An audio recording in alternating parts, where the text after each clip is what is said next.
तो आज हम लोग इस वीडियो में डिस्कस करेंगे जो 2023 में जो मॉडल क्वेश्चन पेपर रिलीज किया गया है क्लास 12 के लिए, अलग अलग सब्जेक्ट के लिए रिलीज किया है। तो हम लोग फिजिक्स में क्लास 12 के लिए डिस्कस करेंगे। ये जो मॉडल पेपर रिलीज किया गया है वो जेसीईआरटी के द्वारा रिलीज किया गया है और इसमें आपको प्रीवियस ईयर क्वेश्चन और उसका आंसर भी मिलेगा। प्रीवियस ईयर क्वेश्चन के साथ कुछ मॉडल क्वेश्चन भी रहेंगे और उनके आंसर भी दिए हुए हैं। इसमें 1 marks MCQ type 2, 3 marks and 5 marks all type of question included किया गया है और चैप्टर वाइज क्वेश्चन दिया गया है। तो ये आप लोगों के लिए बहुत बेनिफिशियल होगा। ये जो इसका जो प्रथम संस्करण है ये आपका देखिए माह अगस्त 2023 में ये रिलीज किया गया है। तो आप लोग इसको जरूर से जरूर सोल्व कीजिए, ये आपके बोर्ड एग्जाम के लिए बहुत ही बेनिफिशियल होगा। तो हम लोग जो डिस्कस करेंगे आज वो पहला चैप्टर फर्स्ट जो कि आपका इलेक्ट्रिक फील्ड है, इलेक्ट्रिक चार्जेज एंड जो फील्ड है उस चैप्टर के एमसीक्यू डिस्कस करेंगे। इसमें जो आप लोगों का पहला क्वेश्चन है वो देखिए क्या है, what is the flowing properties not satisfied by an electric charge. मतलब इलेक्ट्रिक चार्ज के द्वारा कौन सा प्रॉपर्टी सेटिस्फाई नहीं किया जाता है। तो टोटल चार्ज कंजर्वेशन ये इलेक्ट्रिक चार्ज सेटिस्फाई करता है, क्वांटाइजेशन ऑफ चार्ज ये भी सेटिस्फाई करता है। Two type of charges, yes, एक पॉजिटिव चार्ज होता है और एक नेगेटिव चार्ज होता है। सर्कुलर लाइन ऑफ फोर्स ये नहीं होता है, ठीक है। जैसे पॉजिटिव चार्ज जो होते हैं उससे जो इस इलेक्ट्रिक फील्ड लाइन है वो बाहर की तरफ निकलते हैं। जो नेगेटिव चार्ज होते हैं उसके लिए इलेक्ट्रिक फील्ड ऑफ लाइन क्या होते हैं, अंदर की तरफ इन करते हैं और स्ट्रेट लाइन होते हैं। अगर दो सेम चार्ज अगर रखे हुए हैं सामने तो इनके इलेक्ट्रिक फील्ड लाइन कुछ इस प्रकार से बनते हैं। ये एक दूसरे को जो रिपेल करते हैं लेकिन एक दूसरे को कट नहीं करते हैं, ठीक है, इंटरसेक्ट नहीं करते हैं। और अगर एक पॉजिटिव चार्ज है और एक नेगेटिव चार्ज है तो एक चार्ज से मतलब पॉजिटिव चार्ज से इलेक्ट्रिक फील्ड लाइन क्या होता है, बाहर जाता है और इलेक्ट्रिक फील्ड लाइन जो है नेगेटिव चार्ज में इन कर जाता है। इस प्रकार से कुछ इनके ग्राफ बनते हैं। तो ये जो लाइन ये सर्कुलर नहीं होते हैं तो ये गलत हो जाएगा। दूसरा जो क्वेश्चन है, which of the flowing charge is possible, इनमें से जो निम्नलिखित ऑप्शन है, फ्लोइंग ऑप्शन में कौन सा जो charge of the body possible है ये बताना है, चेक करना है। तो हम लोग को पता है quantization of charge, quantization of charge से क्या पता है, Q equal to N E होता है। क्यू इक्वल टू क्या होता है, एन ई होता है। तो क्वांटाइजेशन ऑफ चार्ज का क्या मतलब है कि कोई भी एक आइसोलेटेड सिस्टम है उसमें जो टोटल चार्ज होगा वो इंटीग्रल मल्टीपल ऑफ ई होगा। क्या हो जाएगा, इंटीग्रल मल्टीपल ऑफ ई होगा। ई क्या है, यहाँ पे एलिमेंट्री चार्ज है जिसका जो वैल्यू होता है 1.6 into 10 to the power minus 19 coulomb होता है। इंटीग्रल मल्टीपल ऑफ ई का मतलब क्या हो गया कि कोई भी एक आइसोलेटेड बॉडी रहेगा, कोई भी एक बॉडी रहेगा उसमें जो चार्ज होगा वो ई का इंटीग्रल मल्टीपल होगा। मतलब इंटीग्रल मल्टीपल मतलब 1 2 3 -1 -2 इंटीजर हो गया। तो पॉजिटिव नंबर हो सकता है या नेगेटिव नंबर हो सकता है। ई हो सकता है, 2 ई हो सकता है, 3 हो सकता है, माइनस ई हो सकता है, -2 हो सकता है। मतलब इंटीग्रल मल्टीपल होगा, वो कोई फ्रैक्शन नहीं हो सकता है। 1.2 ये नहीं हो सकता या फिर 2/3 ऐसा चार्ज किसी भी आइसोलेटेड सिस्टम के लिए इस प्रकार से टोटल चार्ज नहीं हो सकता है। ये सब पॉसिबल नहीं है। तो इसी को हम लोग क्या बोलते हैं, क्वांटाइजेशन ऑफ चार्ज बोलते हैं। तो इसी से हम लोग इसको निकाल सकते हैं। अगर इसी फॉर्मूला से देखेंगे तो एन इक्वल टू क्या आ जाएगा, क्यू बाई ई आ जाएगा। तो एक एक ऑप्शन को चेक करके देखना होगा हमको। जो पहला ऑप्शन है उसमें चार्ज कितना दिया हुआ है, 5.8 into 10 to the power minus 18। तो इसके लिए एन निकालेंगे और एन अगर इंटीजर आ गया तो ये पॉसिबल होगा, इंटीजर नहीं आया तो ये पॉसिबल नहीं होगा। तो N equal to Q by Q दिया हुआ है 5.8 into 10 to the power minus 18 coulomb और ई कितना हो जाएगा 1.6 into 10 to the power minus 19 coulomb. तो देखिए 5.8 और 1.6 पर हम लोग सॉल्व करेंगे तो ये इंटीजर नहीं आएगा, ये इंटीजर नहीं आएगा। तो ये वाला चार्ज का जो ऑप्शन है पॉसिबल नहीं है, ठीक है। बी नंबर को चेक कीजिए, एन इक्वल टू क्या आ जाएगा, क्यू बाई ई। तो बी नंबर में क्यू का वैल्यू कितना दिया गया है, 3.2 into 10 to the power minus 18 इतना दिया गया है। और नीचे हो गया 1.6 into 10 to the power minus 19। तो देखिए 3.2 है, 1.6 है, नीचे ये 2 से कट जाएगा और ये 10 टू द पावर माइनस 19 ये ऊपर चल जाएगा तो प्लस 19 हो जाएगा। तो 10 to the power minus 18 into 10 to the power plus 19 कितना हो जाएगा, 10 हो जाएगा। तो इसका रिजल्ट आ जाएगा 2 इंटू 10, मतलब एन इक्वल टू कितना आ जाएगा 20। तो ये इंटीजर आ रहा है, इसका मतलब जो सेकेंड ऑप्शन है इसका सही है, ये चार्ज आपका क्या होगा, पॉसिबल होगा, ठीक है। नेक्स्ट क्वेश्चन देखते हैं। तीसरा नंबर का क्वेश्चन, ठीक है। तीसरा नंबर का क्वेश्चन क्या कह रहा है, if a charge on a body is 1 nano coulomb then how many excess electron are present in the body. तो ये भी क्वांटाइजेशन ऑफ चार्ज से क्वेश्चन है, वहीं से आपको सॉल्व करना है। According to quantization of charge Q equal to क्या होता है, एन ही होता है। आप लोगों को किसी भी मतलब बॉडी में कितना चार्ज है वो दिया गया है, बॉडी में कितना चार्ज है, 1 नाइनो कूलम चार्ज है। 1 नाइनो कूलम मतलब 10 to the power minus 9 coulomb, ठीक है। तो यहाँ से आपको एक्सेस इलेक्ट्रॉन निकालना है, मतलब एन का वैल्यू निकालना है, ठीक है। तो एन इक्वल टू यहाँ से क्या हो जाएगा, क्यू बाई ई, और क्यू का वैल्यू कितना दिया हुआ है, 10 to the power minus 9 coulomb दिया गया। ई का वैल्यू कितना होता है, 1.6 into 10 to the power minus 19 coulomb होता है, ठीक है। तो इसको अगर आप लोग सॉल्व कीजिएगा तो यहाँ से पॉइंट हट जाएगा, तो ऊपर में क्या जाएगा 10 और नीचे हो जाएगा 16 और 10 टू द पावर माइनस 9, और ये ऊपर चल जाएगा तो 10 टू द पावर क्या हो जाएगा, प्लस 19 हो जाएगा, ठीक है। उसके बाद इस 10/16 को अगर हम लोग सॉल्व करेंगे तो इसका रिजल्ट आएगा 0.625 into 10 to the power minus 9 and 10 to the power plus 19, ये कितना हो जाएगा, 10 टू द पावर 10 हो जाएगा, ठीक है। तो यहाँ पे पॉइंट है तो एक जीरो यहाँ, एक 10 यहाँ से मल्टीप्लाई कर देते हैं तो ये कितना जाएगा 6.25 इंटू 10 टू द पावर कितना हो जाएगा 9 हो जाएगा, ठीक है। ऑप्शन में देखिए तो आपको ये वाला ऑप्शन दिख रहा होगा, ये तो मैच कर रहा है, लेकिन यहाँ पे पावर जो है 11 दिया गया है, 11 नहीं होगा, पावर कितना हो जाएगा 9 हो जाएगा। यहाँ पर ऑप्शन गलत दिया हुआ है, तो यहाँ से डी नंबर ऑप्शन हो जाएगा, ठीक है। यहाँ पे आंसर भी सी दिया है, गलत दिया हुआ है।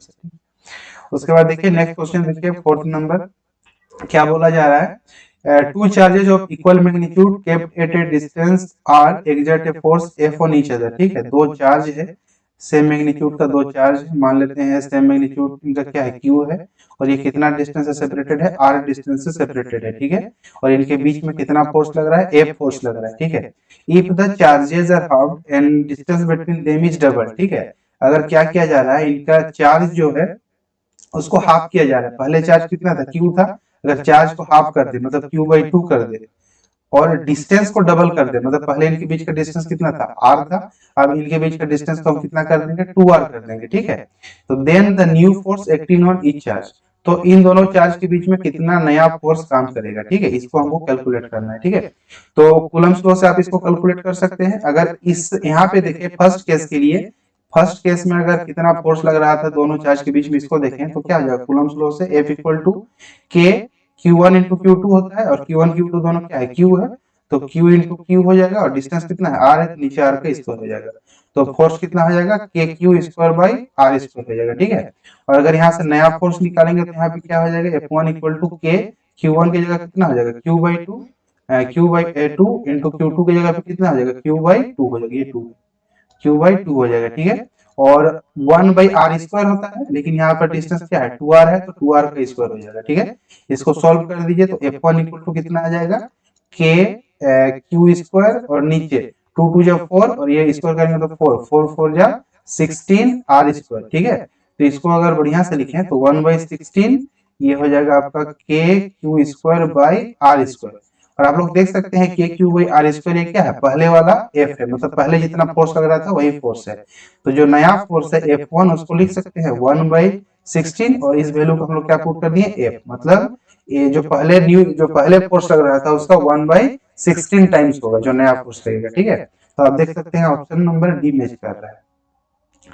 उसके बाद आप नेक्स्ट क्वेश्चन देखिए, फिफ्थ नंबर का क्वेश्चन ये क्या कह रहा है, which one of the following is SI unit of electric field, ठीक है। तो इलेक्ट्रिक फील्ड आपको पता है, इलेक्ट्रिक फील्ड क्या होता है, the force acting per unit charge, ठीक है। तो इसका फॉर्मूला क्या हो जाएगा, electric field equal to force acting per unit charge, तो F/Q हो जाएगा, ठीक है। तो यूनिट निकालना है, तो फोर्स का यूनिट क्या होता है, न्यूटन, और चार्ज का यूनिट क्या होता है, कूलम, तो कूलम, तो ये होगा इलेक्ट्रिक फील्ड का जो यूनिट हो गया क्या हो गया, न्यूटन पर कूलम, ठीक है। उसके बाद 6 नंबर का क्वेश्चन देखिए, when an electric dipole is placed in uniform electric field it experience, ठीक है। तो जब हम लोग यूनिफॉर्म इलेक्ट्रिक फील्ड में जब हम लोग डाइपोल को रख देते हैं तो इस पे फोर्स लगता है, कि कितना फोर्स लगता है, कितना टॉर्क लगता है उसको बताना है, ठीक है। ये क्या एक्सपीरियंस करता है, क्या ये नेट टॉर्क एक्सपीरियंस करते हैं, नेट फोर्स एक्सपीरियंस करता है, नेट टॉर्क एक्सपीरियंस करता है, नेट फोर्स और टॉर्क दोनों एक्सपीरियंस करता है, और ना ही नेट फोर्स और ना ही टॉर्क एक्सपीरियंस करता है, ठीक है। तो इसको बढ़िया से समझ लीजिए एक बार। जब हम लोग कोई भी डाइपोल को यूनिफॉर्म इलेक्ट्रिक फील्ड में रखते हैं तो क्या होता है, देखिए डाइपोल मतलब इधर माइनस क्यू चार्ज है, यहाँ पे क्या है प्लस क्यू चार्ज है, ठीक है। तो ये प्लस चार्ज है तो इस पे फील्ड के डायरेक्शन में एक फोर्स लगेगा फील्ड के कारण, और माइनस चार्ज है तो फील्ड के अपोजिट डायरेक्शन में एक फोर्स लगेगा, ठीक है। तो फील्ड के डायरेक्शन में कितना फोर्स लगेगा, F equal to Q E, और यहाँ पर फील्ड के अपोजिट डायरेक्शन में कितना फोर्स लगेगा, F equal to Q E. ये फॉर्मूला कहाँ से लिखे, ये ऊपर से देख सकते हैं आप, E equal to F by Q होता है ना, तो यहीं से निकलेगा तो एफ बराबर क्या हो जाएगा, क्यू इंटू ई हो जाएगा। तो फील्ड में चार्ज, जब चार्ज को हम लोग इलेक्ट्रिक फील्ड में रखते हैं तो कितना फोर्स लगता है, F equal to Q force लगता है, ठीक है। लेकिन जो फोर्स का डायरेक्शन है इस डाइपोल पे वो क्या है, अलग अलग है। फोर्स का जो डायरेक्शन है डाइपोल पे अलग अलग है, एक फोर्स इधर लग रहा है और एक फोर्स क्या लग रहा है, पीछे की तरफ लग रहा है, ठीक है। इसलिए नेट फोर्स तो जीरो लगेगा, लेकिन सिंस ये जो फोर्स है वो अलग अलग पॉइंट पे एक्ट कर रहे हैं, इसीलिए ये जो डाइपोल है टॉर्क एक्सपीरियंस करेगा। मतलब नेट फोर्स इस पे जीरो होगा, इस पे क्या हो जाएगा, नेट फोर्स क्या हो जाएगा, इस पे जीरो हो जाएगा, लेकिन जो टॉर्क है वो जीरो नहीं होगा, इस पे कुछ टॉर्क लगेगा, ठीक है। इसको आप इस प्रकार से समझिए ना, जैसे मान लेते हैं एक रड है, ठीक है, या आप अपना पेन ले लीजिए, एक पेन है, एक हाथ से पेन को इधर फोर्स लगाइए और एक हाथ से पेन पेन की इस पे इधर फोर्स लगाइए, तो ये क्या हो जाएगा, पेन घूम जाएगा, ये पेन क्या करेगा, इस प्रकार से रोटेट कर जाएगा ना। तो इस पे नेट जो फोर्स है इस पे जीरो होगा, लेकिन इस पे जो टॉर्क है एक टॉर्क एक्सपीरियंस करेगा, इस पे क्या आ जाएगा, एक टॉर्क आ जाएगा, नेट टॉर्क इस पे जीरो नहीं होगा, ठीक है। तो इसका ऑप्शन हो जाएगा ये फोर्स एक्सपीरियंस कर रहा है, फोर्स एक्सपीरियंस नहीं कर रहा है, ये टॉर्क एक्सपीरियंस कर रहा है। फोर्स तो क्या कर रहा है, जीरो फोर्स एक्सपीरियंस कर रहा है ना। और इसी क्वेश्चन को कभी कभी घुमा के पूछ देता है, यहाँ पे यूनिफॉर्म इलेक्ट्रिक फील्ड दिया गया है, ये पूछ देता है कभी कभी नॉन यूनिफॉर्म इलेक्ट्रिक फील्ड पे क्या होगा तब। तो नॉन यूनिफॉर्म इलेक्ट्रिक फील्ड पे, नॉन यूनिफॉर्म इलेक्ट्रिक फील्ड पे उस पे नेट फोर्स लगेगा, उस समय नेट फोर्स लगेगा, नेट फोर्स जीरो नहीं होगा, ठीक है, नेट फोर्स लगेगा, और उस पर क्या लगेगा, टॉर्क भी लगता है, ठीक है। नेट फोर्स क्यों लगेगा नॉन यूनिफॉर्म पे, क्योंकि जब फील्ड नॉन यूनिफॉर्म हो जाएगा तो यहाँ पे जो फोर्स लग रहा है और यहाँ पे जो फोर्स लग रहा है वो दोनों आपस में इक्वल नहीं होगा, क्योंकि यहाँ पे जो ई है और यहाँ पे जो ई है वो दोनों इक्वल नहीं होगा, तो दोनों फोर्स भी इक्वल नहीं होगा। और जब इस पॉइंट पे और इस पॉइंट पे दोनों फोर्स इक्वल नहीं होगा तो एक दूसरे को कैंसिल नहीं करेगा और नेट फोर्स जीरो नहीं होगा बल्कि नॉन जीरो होगा, ठीक है। ये समझ गए होंगे आई हो। नेक्स्ट क्वेश्चन हम लोग देखते हैं, ठीक है। ये देखिए सेवेंथ नंबर का क्वेश्चन देखिए, सेवेंथ नंबर में क्या बोल रहा है, the force per unit charge is known as, अभी बताएं electric field, force per unit charge क्या होता है, इलेक्ट्रिक फील्ड होता है, ठीक है। 8 नंबर का क्वेश्चन देखिए, two charge sphere separated by a distance d exert a force F on each other, ठीक है। सेम क्वेश्चन है, वही वाला क्वेश्चन है, दो चार्ज है आपका, पीछे एक क्वेश्चन सोल्व किए थे वैसे, दो चार्ज के कितना डिस्टेंस सेपरेटेड है, डिस डिस्टेंस से सेपरेटेड है, और इनके बीच में कितना फोर्स लग रहा है, एफ फोर्स लग रहा है, ठीक है। If charges are double and distance between them is double, ठीक है। अगर हम लोग चार्ज को भी डबल कर दे, क्या कर दे, चार्ज को भी डबल कर दे, मतलब चार्ज को भी कितना कर दिया, 2q कर दिए, ठीक है। और इनके बीच की जो डिस्टेंस है इसको भी हम लोग डबल कर दिए, पहले d था तो क्या कर दिया, डबल करके 2d कर दिए, ठीक है। तो देन फोर्स इज, ठीक है, तब इनके बीच में कितना फोर्स रहेगा, ये जो नया फोर्स है इनके बीच में ये कितना लगेगा, तो सेम पहले जैसे ही निकाल लेना है, ठीक है। ये जो पुराना फोर्स था ये कितना लगेगा इनके बीच में, एफ इक्वल टू के Q square by D square, इतना फोर्स लगेगा। और जो नया फोर्स है कितना लगेगा, देखिए निकाल लेते, के क्यू की जगह कितना हो जाएगा, 2q इंटू फिर से 2q और बाई आर स्क्वायर की जगह क्या आ जाएगा, 2d का स्क्वायर आ जाएगा, ठीक है। इसको सॉल्व कीजिएगा तो क्या आ जाएगा, 4k क्यू स्क्वायर और नीचे क्या आ जाएगा, 4d स्क्वायर, तो 4 यहाँ से कैंसिल हो जाएगा। तो जो नया फोर्स निकला F1 का जो वैल्यू निकला वो कितना निकल गया, के Q square by D square. देखिए जो पुराना फोर्स है उसी के इक्वल है, मतलब ये एफ के ही इक्वल रहेगा, मतलब फोर्स में कोई चेंज नहीं आएगा इनके बीच, इस सिस्टम में भी इनके बीच में भी मेरा कितना रहेगा, उतना ही फोर्स रहेगा जितना पहले लग रहा था, ठीक है। तो ये आपका ये ऑप्शन नंबर ए हो जाएगा, ठीक है। अब देखिए इसका 9 नंबर का क्वेश्चन देखिए, तो 9 नंबर का क्वेश्चन में क्या बोल रहा है, a positively charge glass that attracts an object, the object must be negatively charge, neutral, either negatively charge और न्यूट्रल, और ए मैग्नेट, ठीक है। क्या होगा, तो जैसे कोई पॉजिटिवली चार्ज रड है तो ये किस टाइप के बॉडी को अपनी ओर अट्रैक्ट करेगा, ठीक है। तो जो नेगेटिवली चार्ज बॉडी रहेगा इसको ऑब्वियसली अट्रैक्ट करेगा, और साथ ही साथ ये न्यूट्रल बॉडी को भी अपनी ओर अट्रैक्ट करेगा, ठीक है, अपनी ओर अट्रैक्ट करेगा। जैसे आप लोगों ने बचपन में एक एक्सपेरिमेंट किया होगा कि जो स्केल होता है, स्केल को हम लोग अपने बालों में रगड़ते हैं या पेन पेन के जो नोक होता है उसको अपने बालों में रगड़ते हैं और एक छोटे छोटे जो कागज के टुकड़े होते हैं उनके सामने ले जाते हैं तो चिपक जाते हैं, ठीक है। तो कागज क्या है, न्यूट्रल है, और जब हम लोग इसके लिए पेन को रगड़ते हैं तो चार्ज हो जाता है, ठीक है। तो चार्ज बॉडी क्या करता है, न्यूट्रल बॉडी को अट्रैक्ट करता है, तो ये न्यूट्रल बॉडी को भी अट्रैक्ट करेगा, ठीक है। और इसको हम लोग समझ सकते हैं चार्जिंग व इंडक्शन से। क्या होता है, इसको बढ़िया से समझ लीजिए। क्या होता है, जैसे मान लेते हैं पॉजिटिवली चार्ज बॉडी है, ठीक है, और ये मान लेते हैं न्यूट्रल बॉडी है, ठीक है। तो जब न्यूट्रल बॉडी को पॉजिटिवली चार्ज बॉडी के सामने लाएंगे तो न्यूट्रल बॉडी में जो जितना भी नेगेटिव चार्ज है वो इस ओर आ जाएंगे, ठीक है, क्योंकि इधर नेगेटिव चार्ज है, जो इधर पॉजिटिव चार्ज है, जो इसके नेगेटिव चार्ज को क्या करेगा, अट्रैक्ट करेगा। और इधर पॉजिटिव चार्ज हो जाएगा, इधर नेगेटिव चार्ज हो जाएगा, तो ये बॉडी एक दूसरे को क्या करने लगेगी, अट्रैक्ट करने लगेगी, ठीक है। इस प्रोसेस को हम लोग क्या बोलते हैं, चार्जिंग बाय इंडक्शन बोलते हैं। मतलब इधर चार्ज क्या हो गया, इंड्यूस्ड हो गया, और उसके कारण से क्या कर रहा है, एक दूसरे को अट्रैक्ट कर रहा है, ठीक है। तो इसका कौन सा हो जाएगा, आइदर नेगेटिव चार्ज और न्यूट्रल, ठीक है, दोनों को ही अट्रैक्ट करेगा, तो ऑप्शन नंबर सी हो जाएगा, ठीक है। 10th नंबर का क्वेश्चन देखिए, the surface considered for Gauss law, ठीक है। गॉस लॉ में हम लोग जो सरफेस कंसिडर करते हैं उसको कौन सा सरफेस बोलते हैं, गॉसियन सरफेस बोलते हैं। ये आप लोग गॉस लॉ का आप लोग 3 एप्लीकेशन पढ़ चुके हैं ना। एक हो गया आपका इनफाइनाइट स्ट्रेट रॉड के कारण निकलना होता है, एक प्लेन ऑफ पेपर के कारण निकलना होता है, एक स्फीयर के कारण आप लोग को फील्ड निकालना होता है। तो इसमें आप लोग गॉस लॉ का अप्लाई करके ही आप लोग निकालते हैं। तो इसका क्या हो जाएगा, गॉसियन सरफेस हो जाएगा, ठीक है। अब हम लोग डिस्कस करते हैं क्वेश्चन 11 नंबर, ठीक है।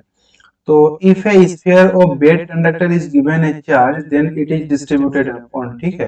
तो जैसे इसमें इस क्वेश्चन में क्या पूछ रहा है कि अगर कोई एक मेरा बेड कंडक्टर है जो स्फेरिकल शेप का है, इसको अगर हम लोग चार्ज देते हैं तो इस पे किस टाइप से डिस्ट्रीब्यूट होगा, ठीक है। तो बेड कंडक्टर को समझने से पहले हम आपको इंसुलेटर को समझा देते हैं। ये आपको प्रॉपर्टी ऑफ कंडक्टर से दिया गया है वाला क्वेश्चन, ठीक है।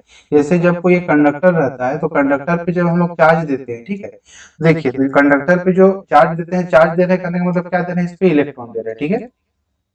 तो जब कंडक्टर पे जब हम लोग चार्ज देते हैं तो कंडक्टर पे इलेक्ट्रॉन मूव करने के लिए फ्री होता है, ठीक है। तो इसीलिए जब कभी भी कंडक्टर पे हम लोग चार्ज देते हैं तो जो चार्ज है वो मूव करके सरफेस पे चले जाते हैं। चार्ज देते हैं तो चार्ज क्या करते हैं, मूव करके सरफेस पे चले जाते हैं, और अंदर पे मेरा कोई भी चार्ज नहीं रहता है, ठीक है। तो सारा के सारा चार्ज कहाँ पे चल जाता है, वो सरफेस पे चल जाता है। इसीलिए कंडक्टर में इनसाइड कंडक्टर मेरा चार्ज 0 होता है, इसीलिए कंडक्टर के अंदर फील्ड भी 0 होता है, ठीक है। और जब हम लोग इंसुलेटर के केस में जब हम लोग चार्ज को देते हैं तो चार्ज अंदर भी डिस्ट्रीब्यूट होता है और साथ ही साथ इसके सरफेस पे भी डिस्ट्रीब्यूट होता है। दोनों जगह सरफेस पे भी डिस्ट्रीब्यूट होगा और अंदर पे भी चार्ज डिस्ट्रीब्यूट होगा, ठीक है। तो इसका ऑप्शन देख लेते हैं, सरफेस पे, सिर्फ सरफेस पे होता है, नहीं, गलत है। इनसाइड द सरफेस, केवल सरफेस के अंदर होता है, ये भी गलत है। ओनली इनसाइड द सरफेस, ठीक है, inside the surface, only inside the surface, ये भी गलत होगा, नन नन हो जाएगा, ठीक है। मतलब सरफेस पे भी होगा, ऑन द सरफेस, और इनसाइड द सरफेस, दोनों पे होगा, ठीक है। तो यहाँ पे आपका कोई भी ऑप्शन सही नहीं हो जाएगा, ठीक है। क्वेश्चन नंबर अगर 12 देखेंगे तो 12 क्वेश्चन में क्या बोल रहा है, the total flux through the face of the cube with A side length a if the charge q is placed at a corner a of the cube, ठीक है। मतलब अगर कोई एक क्यूब है, अगर कोई एक क्यूब है और क्यूब के अगर एक कॉर्नर पे अगर हम लोग कोई चार्ज, क्यूब के एक कॉर्नर पे अगर हम लोग कोई चार्ज क्यू रख दिए हैं, ठीक है, तो इस क्यूब के जितने भी साइड हैं सारे साइड से कितने फ्लक्स पास करेंगे उसको निकालना है, ठीक है। ये अच्छा क्वेश्चन है और इस क्वेश्चन को हम लोग गॉस लॉ का यूज करके सॉल्व करते हैं, ठीक है। तो गॉस लॉ क्या कहता है, गॉस लॉ का कहना ये है कि अगर कोई भी एक इनक्लोज्ड सरफेस है, ठीक है, वो किसी भी शेप का हो सकता है, और इनक्लोज्ड सरफेस के अंदर अगर कोई चार्ज क्यू है तो इस सरफेस से कितना फ्लक्स पास करता है, इस सरफेस से फ्लक्स पास करता है क्यू बाई इफ नॉट, ठीक है। ये जो क्लोज सरफेस नहीं है, स्फेरिकल ही नहीं होता है, किसी भी शेप का हो सकता है, ये मेरा क्यूबिकल शेप का भी हो सकता है, ठीक है। जैसे इस प्रकार से मान लेते हैं क्यूब है और क्यूब के अंदर हम लोग क्या कर दिए, क्यूब के अंदर बीच में हम लोग क्या कर दिए, चार्ज रख दिए। तो इस क्यूब के चारों ओर, मतलब सारे फेस से चारों ओर कितना फ्लक्स पास करेगा, वो फ्लक्स कितना हो जाएगा, Q by if not times हो जाएगा, ठीक है। लेकिन इस केस में हम लोग क्या देख रहे हैं, ये जो चार्ज है कॉर्नर पे रखा हुआ है, ठीक है, ये मतलब सरफेस के अंदर नहीं है, जो क्यूब है उसके अंदर नहीं है, इसके कॉर्नर पे है, ठीक है। तो हम कुछ ऐसे सरफेस ड्रॉ करेंगे कि ये अंदर आ जाए, इनसाइड द क्यूब हो जाए, ठीक है। तो उसके लिए हम लोग क्या करेंगे, मान लेते हैं हम लोग इमेजिनरी क्यूब ड्रॉ कर देते हैं, ठीक है। इसके आगे भी एक क्यूब ड्रॉ कर देंगे, उसके बाद इसके नीचे भी नीचे भी क्यूब ड्रॉ कर देंगे, ठीक है, और इसके दाहिने साइड भी इस प्रकार से हम लोग क्यूब ड्रॉ कर देंगे, इस प्रकार से, इस प्रकार से। तो कितने क्यूब हो जाएंगे, देखिए एक पहले से क्यूब ये था, इससे इधर आगे क्यूब ड्रॉ कर दिए, 2 हो गया। उसी प्रकार नीचे में भी 2 क्यूब ड्रॉ करेंगे, 4 हो जाएगा। इधर आगे पीछे 6 हो जाएगा, और इधर भी एक पीछे और इधर एक आगे। टोटल कितना क्यूब हो जाएगा, तब 8 क्यूब हो जाएगा टोटल, ठीक है। और बीच में आपका चार्ज हो जाएगा, ठीक है। टोटल कितना क्यूब हो गया, 8 क्यूब, और बीच में क्या हो जाएगा, चार्ज, ठीक है। तो सिंस 8 क्यूब है और 8 क्यूब मिला के क्या बना रहेगा, बड़ा सा सरफेस बनाएगा, मतलब बड़ा सा क्यूब बनाएगा। तो बड़ा सा क्यूब बनाएगा, ये 3D इमेज बनेगा, आप लोग इमेजिन कर सकते हैं, ठीक है। 8 गो माचिस बॉक्स को एक जगह रख दीजिए, और देखिए कि बीच में अगर चार्ज रखिएगा तो क्या होगा, एक बड़ा सा क्यूब के अंदर वो रह जाएगा ना, तो उससे जो मेरा फ्लक्स पास करेगा, टोटल फ्लक्स वो कितना हो जाएगा, क्यू बाई एफ नॉट, ठीक है। और ये जो बड़का सा क्यूब बना है, बड़ा क्यूब बना है, वो 8 क्यूब मिलके बना हुआ है, ठीक है। तो एक क्यूब से तब कितना पास करेगा, 8 क्यूब मिलके बना हुआ है, मतलब 8 क्यूब से मेरा टोटल फ्लक्स इतना पास कर रहा है। तो एक क्यूब से कितना फ्लक्स पास करेगा, एक क्यूब से Q by 8 epsilon flux pass करेगा, ठीक है। तो वही वाला इस चार्ज के कारण ये जो एक क्यूब है उससे फ्लक्स पास करेगा, उसका वैल्यू आ जाएगा, ठीक है। तो इसका कौन सा आंसर हो जाएगा, क्यू बाई 8 इप्सिलॉन, ठीक है। ऑप्शन नंबर ए आ जाएगा, ठीक है। उसके बाद इसका नेक्स्ट क्वेश्चन देखते हैं, क्वेश्चन नंबर 9, 13 नंबर का क्वेश्चन है, ठीक है। Electric field line provide information about, ठीक है। इलेक्ट्रिक फील्ड लाइन आपको किस टाइप का इंफॉर्मेशन प्रोवाइड करता है, ठीक है। तो फील्ड डिस्टेंस, हाँ फील्ड डिस्टेंस के बारे में भी इंफॉर्मेशन प्रोवाइड करता है। कैसे, जितना ज्यादा मतलब फील्ड का जितना ज्यादा स्ट्रेंथ होगा, ठीक है, मतलब फील्ड स्ट्रेंथ के बारे में कैसे वही करता है, इंफॉर्मेशन प्रोवाइड करता है। चार्ज के जो सामने है, चार्ज के सामने इलेक्ट्रिक फील्ड का वैल्यू क्या होता है, ज्यादा होता है। जैसे जैसे दूर जाता है, वैसे वैसे फील्ड का जो मैग्नीट्यूड है, जो फील्ड का जो स्ट्रेंथ है वो कम होता जाता है, ठीक है। पढ़े हैं ना आप लोग, ई का फॉर्मूला पता है ना, ई इक्वल टू क्या होता है, के क्यू बाई आर स्क्वायर, ये होता है ना। जितना ज्यादा डिस्टेंस बढ़ेगा उतना ज्यादा इलेक्ट्रिक फील्ड का वैल्यू क्या होता है, कम होता जाता है, ठीक है। तो डिस्टेंस बढ़ने से फील्ड डिस्टेंस क्या होता है, कम होता है। तो इलेक्ट्रिक फील्ड ये बताता है, ठीक है। डायरेक्शन भी बताता है। पॉजिटिव में क्या रहता है, इलेक्ट्रिक फील्ड बाहर की ओर डायरेक्टेड रहता है, और नेगेटिव चार्ज में क्या होता है, ये अंदर की तरफ डायरेक्टेड रहता है। तो डायरेक्शन के बारे में भी बताता है। नेचर ऑफ चार्ज के बारे में भी बताता है इलेक्ट्रिक फील्ड, ठीक है। नेचर ऑफ चार्ज के बारे में कैसे बताता है, अभी जैसे बताएं, अगर पॉजिटिव चार्ज रहेगा तो बाहर की तरफ फील्ड मतलब फील्ड आउटवर्ड डायरेक्टेड रहता है, नेगेटिव चार्ज रहेगा तो इनवर्ड डायरेक्टेड रहता है। तो मतलब चार्ज का अगर नेचर बदल दे रहे हैं तो फील्ड का डायरेक्शन में बदल जा रहा है ना, तो नेचर ऑफ चार्ज के बारे में बताता है, ठीक है। ऑल ऑफ दिस, तो ये सारे के बारे में बताता है, ठीक है। उसके बाद इसका नेक्स्ट क्वेश्चन देखते हैं, 10 नंबर। देखिए 10 नंबर सॉरी 14 नंबर, ठीक है। 14 नंबर में क्या बोल रहा है, which of the following figure represent electric field line due to a single negative charge. Single negative charge अभी हम बताएं कि नेगेटिव चार्ज के कारण जो है इलेक्ट्रिक फील्ड लाइन क्या होती है, इनवर्ड डायरेक्टेड रहती है, ठीक है। तो ये आपका ऑप्शन नंबर बी हो जाएगा इसका। 15 नंबर का क्वेश्चन देखिए, the conservation of electric charge implies है, ठीक है। कंजर्वेशन ऑफ इलेक्ट्रिक चार्ज क्या बताता है, charge cannot be created, charge can't be destroyed, number of charge particle in universe is constant, और simultaneous creation of equal and opposite charge is permissible। तो option number D आपका सबसे correct है, ठीक है। देखिए कंजर्वेशन ऑफ चार्ज को एक बार समझ लीजिए बढ़िया से, ठीक है। कंजर्वेशन ऑफ चार्ज ये कहता है कि अगर कोई आपका एक आइसोलेटेड बॉडी है, कोई आपका एक आइसोलेटेड बॉडी है, तो इसके अंदर जितने भी चार्ज रहेंगे वो कंजर्व रहेंगे, ठीक है। इसके अंदर जितने चार्ज रहेंगे वो कंजर्व रहेंगे, ठीक है। इसका मतलब क्या हो गया, मान लेते हैं इसके अंदर आपका 2 बॉडी है, ठीक है। इसके अंदर कितना बॉडी है, 2 बॉडी है, ठीक है। ये बॉडी ए हो गया और ये बॉडी आपका बी हो गया। इस पे मान लेते हैं आपका 8 क्यू चार्ज है और इस पे मान लेते हैं आपका 6 क्यू चार्ज है, ठीक है। तो इस टोटल सिस्टम का टोटल चार्ज कितना हो गया, 14 क्यू चार्ज आपका ऐड हो जाता है, 14 क्यू टोटल चार्ज हो गया। तो इस सिस्टम का टोटल चार्ज आपका कंजर्व रहेगा, कांस्टेंट रहेगा, इसमें कोई चेंज नहीं होगा, ठीक है। लेकिन इन दोनों बॉडी के बीच में चार्ज का ट्रांसफर हो सकता है। तो चार्ज का ट्रांसफर हो सकता है कहने का मतलब, जैसे ये यहाँ से 2 चार्ज इसको ट्रांसफर कर दिया तो इस पे कितना चार्ज हो जाएगा, 6 क्यू चार्ज हो जाएगा, और इस पे कितना चार्ज हो जाएगा, 8 क्यू चार्ज हो जाएगा। देखिए अभी भी इनके बीच में चार्ज का ट्रांसफर हुआ, इस पे चार्ज कम हो गया, अभी 6 क्यू हो गया, इस पे चार्ज ज्यादा हो गया, 8 क्यू हो गया, लेकिन टोटल सिस्टम का चार्ज कितना है, अभी भी 14 क्यू है। मतलब 2 बॉडी के बीच में चार्ज का ट्रांसफर हो सकता है, ठीक है। यहाँ पे क्या हो रहा है यहाँ पे, डिस्ट्रक्शन ऑफ चार्ज हो रहा है, मतलब यहाँ पे चार्ज का क्या हो रहा है, कमी हो रहा है। यहाँ पे कंस्ट्रक्शन ऑफ चार्ज हो रहा है, यहाँ पे चार्ज क्या हो रहा है, ज्यादा हो रहा है due to transfer of charge. मतलब दो दो अलग अलग बॉडी है, इनके बीच में जो है चार्ज का मतलब डिफिशियंसी भी हो सकता, मतलब चार्ज एक बॉडी में कम भी हो सकता है, एक बॉडी में ज्यादा भी हो सकता है, लेकिन टोटल सिस्टम का जो चार्ज है, टोटल आइसोलेटेड जो सिस्टम है उसका चार्ज वो कांस्टेंट रहेगा, ठीक है। तो इसीलिए simultaneous creation of equal and opposite charge is permissible, ठीक है। ऑप्शन नंबर इसका डी आ जाएगा। क्वेश्चन नंबर 15 देखिए आपका, अच्छा वही वाला है। क्वेश्चन नंबर 16 देखिए, क्वेश्चन नंबर 16 क्या कह रहा है, the minimum amount of charge observe so far is, ठीक है। मिनिमम अमाउंट ऑफ चार्ज अभी बताया था, क्वांटाइजेशन ऑफ चार्ज क्या होता है, Q equal to N E, और एन जो ई क्या होता है, एलिमेंट्री चार्ज होता है, जिसका वैल्यू कितना होता है 1.6 into 10 to the power -19 coulomb, ठीक है। 17 क्या होगा, quantization of charge implies that, quantization of charge क्या बताता है कि Q इक्वल टू क्या होता है, एन ई होता है, मतलब किसी भी बॉडी पे टोटल चार्ज जो होगा वो इंटीग्रल मल्टीपल होगा किसका, ई का, ठीक है। तो चार्ज डज नॉट एग्जिस्ट, ये नहीं होगा। बोल रहा है कि charge exist on particle, charge particle में एग्जिस्ट करते हैं, ये भी गलत है, ठीक है। There is a minimum permissible magnitude of charge, ठीक है। एक minimum permissible magnitude of charge होता है, हर चार्ज आपका मतलब एग्जिस्ट नहीं करता है, ठीक है। कुछ परमिसिबल चार्ज ही है जो कि एग्जिस्ट करते हैं, जैसे क्या हो गया, इंटीग्रल मल्टीपल ऑफ ई होना चाहिए, जैसे 1e 2e 3, इस प्रकार से ही चार्ज आपका एग्जिस्ट कर सकता है। 1.5 इसे चार्ज आपका एग्जिस्ट नहीं करेगा, ठीक है। क्वार्क के केस में होता है, लेकिन क्वार्क को आपका एक्सेप्शन केस में आ जाता है, ठीक है। और वो स्टेबल पार्टिकल नहीं होते हैं, इसीलिए हम लोग उसको कंसिडर नहीं करते हैं, ठीक है। उसके बाद आप नेक्स्ट क्वेश्चन है 18 नंबर, यूनिफॉर्म इलेक्ट्रिक फील्ड, ठीक है। यूनिफॉर्म इलेक्ट्रिक फील्ड कंजर्वेटिव होता है, यूनिफॉर्म इलेक्ट्रिक फील्ड कंजर्वेटिव होता है, नॉन कंजर्वेटिव होता है, somewhere conservative and somewhere non conservative, non होती, ठीक है। तो इसका ऑप्शन नंबर ए होगा, जो इलेक्ट्रिक फील्ड लाइन होता है वो कंजर्वेटिव होता है, ठीक है।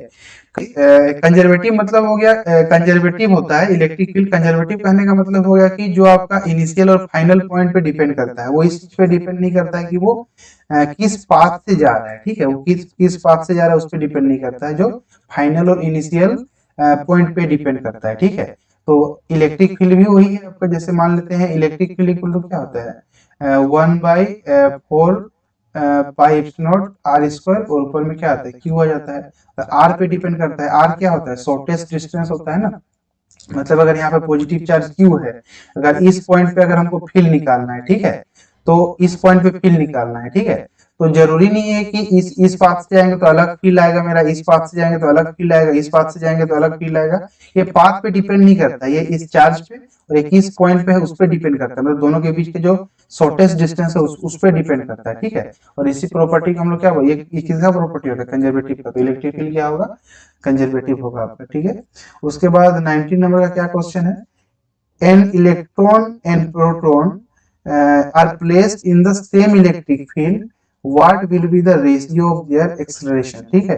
एक प्रोटॉन है और एक इलेक्ट्रॉन है, ठीक है, उनको सेम इलेक्ट्रिक फील्ड में रख दिए हैं, तो उनका रेशियो क्या होगा। जैसे प्रोटॉन है मतलब क्या है, प्लस ही ले लेते हैं, और इलेक्ट्रॉन है मतलब क्या है, माइनस ही ले लेते हैं। इनको सेम इलेक्ट्रिक फील्ड, इधर इधर इलेक्ट्रिक फील्ड लग रहा है, ठीक है। तो इस पे फोर्स इधर लगेगा और इस पे फोर्स इधर लगेगा, ठीक है। इस पे फोर्स कितना लगेगा, F इक्वल टू ई लगेगा, और इस पे भी फोर्स कितना लगेगा, अगर मैग्नीट्यूड में ही लिखेंगे तो ई ही लगेगा, ठीक है। तो दोनों का एक्सेलरेशन का रेशियो निकालना है, ठीक है। तो एक्सेलरेशन का रेशियो निकालना है, तो एक्सेलरेशन क्या होता है, यहाँ से अगर देखिएगा F इक्वल टू क्या होगा ma, ये इलेक्ट्रॉन का एक्सेलरेशन मान लेते हैं, और यहाँ पर भी F इक्वल टू क्या हो जाएगा ma, इसको प्रोटॉन का एक्सेलरेशन मान लेते हैं। तो यहाँ से आप अगर AE का वैल्यू निकालिएगा तो ये कितना आ जाएगा, E/m आ जाएगा, ठीक है, मास ऑफ इलेक्ट्रॉन है यहाँ पे। और यहाँ पे भी अगर एक्सेलरेशन निकालिएगा AP, तो ये कितना आ जाएगा, E/m हो जाएगा, ठीक है, मास ऑफ प्रोटॉन है ये, ठीक है।